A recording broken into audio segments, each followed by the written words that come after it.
la fin du parcours commun, Andruhet est en tête avec 1 minute 44 secondes d'avance sur Anderson. La véritable compétition se fait jour entre les pilotes français eux-mêmes. On leur a demandé de gagner, ils feront mieux encore en improvisant une véritable course dans la course.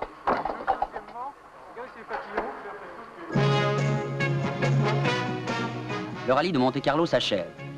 Premier, Andruhet Biche. Deuxième, Anderson Todd. Troisième, Nicolas Vial. 6 Alpine Renault dans les 10 premières places. 20 points au classement. Près de 4000 km de route, de pistes, dont 1200 km d'épreuves spéciales. On considère à juste titre que le vainqueur au Maroc est un champion du monde en puissance. Darniche le sait, et il remporte les 5 premières épreuves spéciales, dont 4 devant Terrier. 2 mois plus tôt, dans le rallye du Portugal, sur un parcours très ingrat, Alpine avait déjà confirmé son avance avec la victoire de Terrier. On savait que la berlinette avait du mordant. On allait découvrir ses qualités de résistance et la robustesse d'organes essentiels dont 90% sont dérivés des productions Renault de grande série.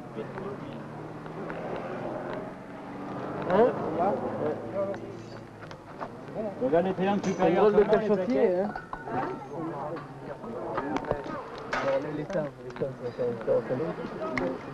Dans cet enfer du Sud, la suspension, les freins, la boîte de vitesse, l'embrayage, le circuit de refroidissement, la direction des Renault 12 ou 16 qui équipaient les Alpines ont tenu.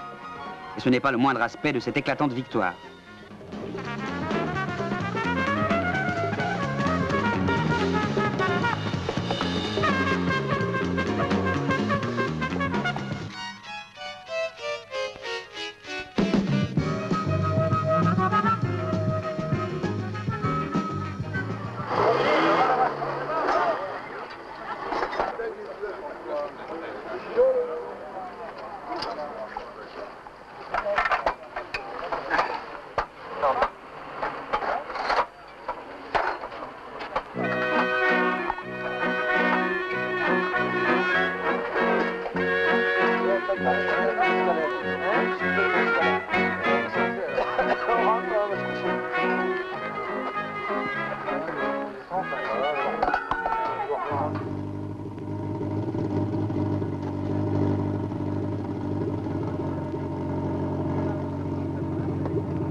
Alpine Renault terminera l'Alpenfahrt autrichien avec 112 points au classement.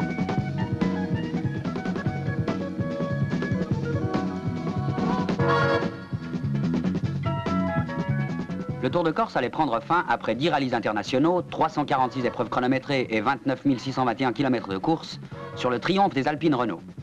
Nicolas Mahé se classait premier, Piot de Alexandris second, Terrier Calvart troisième.